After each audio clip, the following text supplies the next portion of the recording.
In Donna, 2 people are dead with a suspect already identified. Details coming up. Also, Fox cameras first on scene at a raid conducted by multiple police agencies in the city of Alamo. On a Fox News special report, a man gives us the traumatizing details of his kidnapping. That story up ahead. Cameron County Judge Eddie Trevino speaks to Fox News about testimony he gave in Washington regarding border security. February's full moon, also known as a snow moon, appears tonight across the valley. Details in my full weather forecast. The UT RGV women's basketball program clinches their 3rd winning season. I have that and plenty more coming up in sports.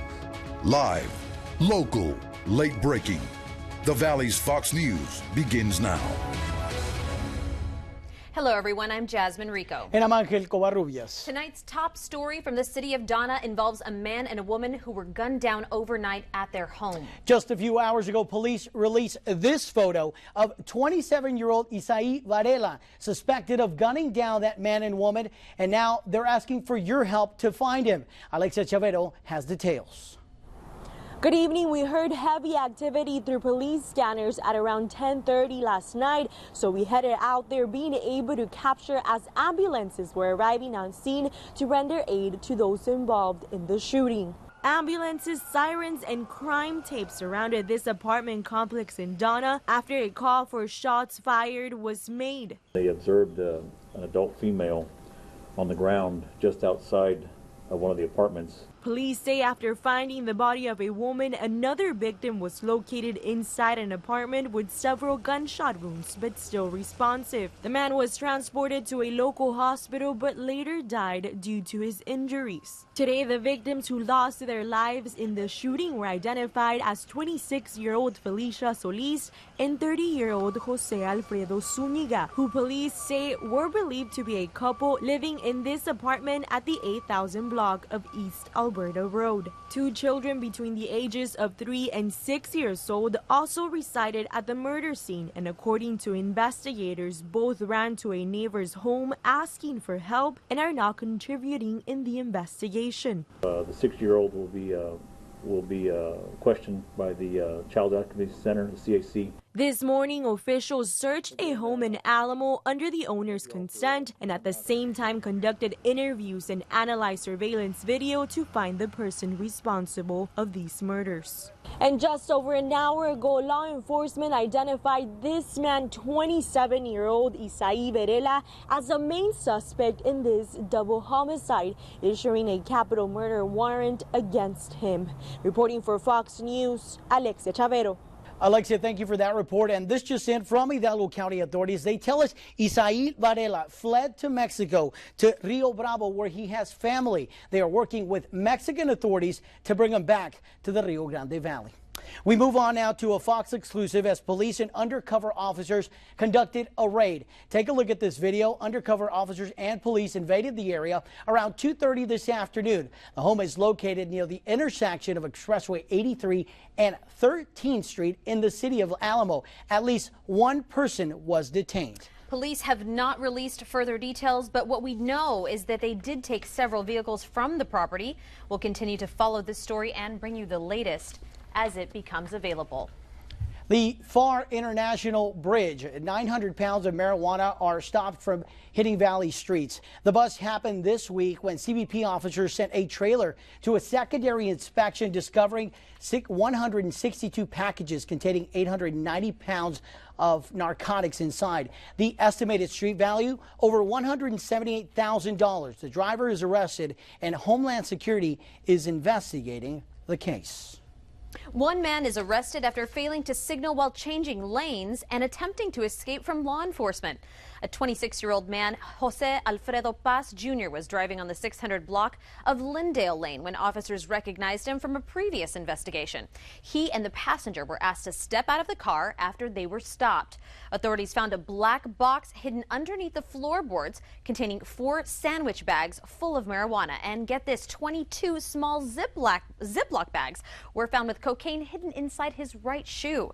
Boss was arrested and charged with multiple counts for failure to identify, possession of marijuana, and he had 2 warrants, one from Cameron County and one from Hidalgo. We head to Rio Grande City. U.S. Border Patrol agents rescued a man attempting to enter the U.S. illegally. Yesterday, officers noticed the Mexican national swimming with a large group struggling to stay afloat while attempting to cross the river. The man lost consciousness in the water, and Border Patrol agents pulled him from the river and began CPR on the unresponsive man. Stark County Emergency Medical Services arrived and conducted resuscitation efforts. Law enforcement transported the man to Stark County Memorial Hospital, where he remains on life support.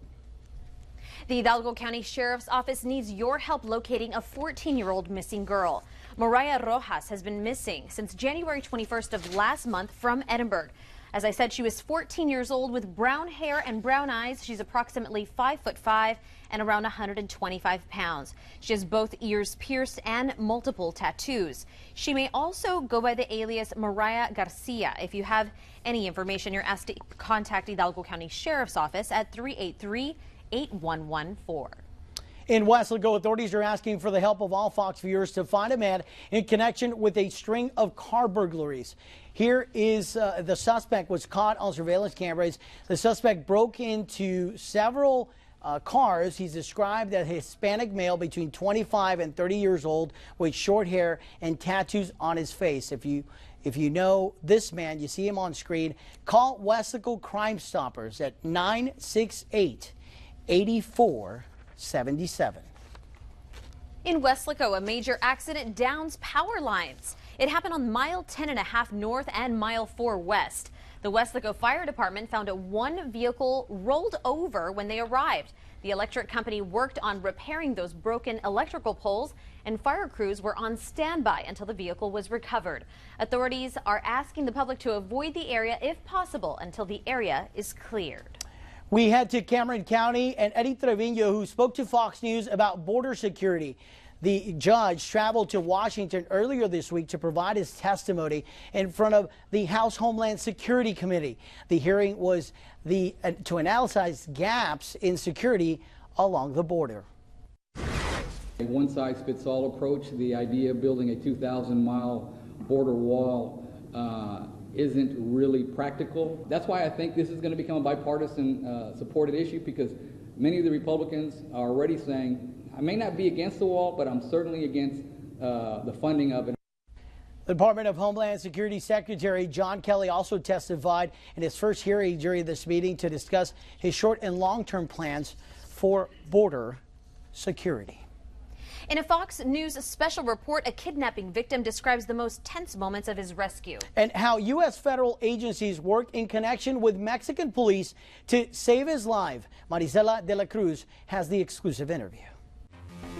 Realizing where I was at, all I did was pray God. I could already feel myself becoming really weak. After 23 days in the hands of criminals, Miguel's life took an unexpected turn. I could just hear like boom, boom, and I hear Policía Federal, and they come in, and the first thing they do is, what's your name? So I give them my name, and they're like, let us see your shoulder, because I have a tattoo. And they were like, okay, he's the one. He's like, you're saved, and there was a lot of glass breaking and a lot of... He was rescued the morning of September 19th in what seemed to be a joint investigation by federal authorities on both sides of the border. They made one last call, and then the FBI agents were there, and my mom was able to keep him for like 2 minutes and 56 seconds. And that was enough to find where he was calling from, where I was at. So that's when, the FBI sent a notification and they rescued me. Special agent in charge Robert Saley says despite these type of kidnappings being rare, when it comes to the investigation, borders are broken. If we have someone that's taken down in Mexico, we have our legal attaches down there, that FBI agents that are assigned to the country team in Mexico that work very closely with Mexican authorities. And while in most cases an abductee is rescued safe and sound, those who choose the road to crime don't always face the same fate. In almost all cases, we've been able to safely recover the victim. These kidnappers are not in it to try to harm anyone or kill anyone. They're really in it to obtain the ransom money. That's their end goal. Fortunately, this was not Miguel's case. He believes the clothes or jewelry he was wearing made his kidnappers believe he'd be a profitable victim. It's now been more than a year since Miguel fell prey to an unknown criminal organization in Mexico. And although he's now safe at home, something he'll never be able to forget are the scars left by this kidnapping on the border. With images by Juan Carlos Rangel, Marisela de la Cruz, Fox News.